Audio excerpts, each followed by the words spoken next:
Welcome to Ogmore Castle, but first, the facts. Established in the early 12th century by William de Londres. Initially made of wood, then quickly replaced with a stone structure.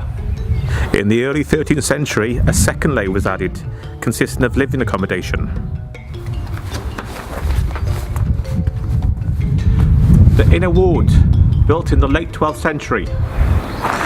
In the outer bailey of the castle is the old courthouse, which remained in use until the 17th century. Surrounding the castle is a deep rock-cut ditch. It only fills when the river behind floods. And next to the castle are some stepping stones. They're actually a scheduled ancient monument.